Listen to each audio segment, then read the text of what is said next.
तुम्ही पाहत आहात MCN न्यूज मराठी। संतनगरी शेगावातील भूगटार योजनेचा पार बट्ट्याबोळ झाल्याचं चित्र दिसून येत आहे। निकृष्ट दर्जाचे काम, खड्डे आणि चिखलाचे साम्राज्य, रस्त्यांच्या गटरीत झालेला बदल नागरिकांच्या सहनशीलतेला मर्यादा आणतो आहे। SBI कॉलनीतील परिसरात आदर्श नगर, गायत्री नगर, माने नगर इथले रस्ते म्हणजे अपघातांचे खुले आमंत्रण असल्याचं भीषण वास्तव्य या निमित्ताने समोर आले आहे।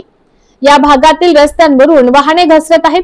वृद्धांना रस्त्याने चालणेही कठीण झाले असून शाळकरी मुलांचे गणवेश चिखलात माखत आहेत।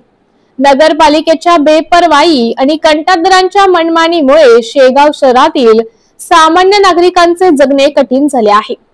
फेज 1, 2 आणि 3 अंतर्गत एकाच वेळी रस्ते खोदून कोणतीही तांत्रिक देखरेख न ठेवता सुरू असलेली कामे आज शेगावकरांवर संकट बनून कोसळली आहे।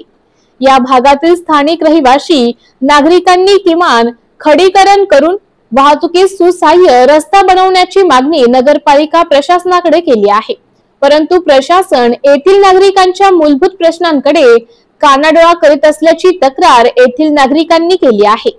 MCN न्यूज मराठी करिता रवी शेगोकार, शेगाव।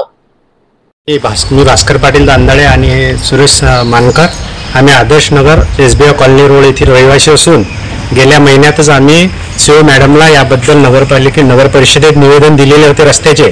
तेव्हा पाऊस आलेला नव्हता, त्यापूर्वीच निवेदन दिले। आता पावसामुळे अशा प्रकारची परिस्थिती झालेली असून विद्यार्थ्यांना व वयस्कर वृद्धांना या रोडने जाणे अशक्य झाले आहे। बरेच विद्यार्थी व महिला या रोडने पडून ॲक्सिडेंट झालेले आहेत। त्यामुळे या रोडची लवकरात लवकर दुरुस्ती व्हावी अशी आम्ही नगरवासी विनंती करत आहोत।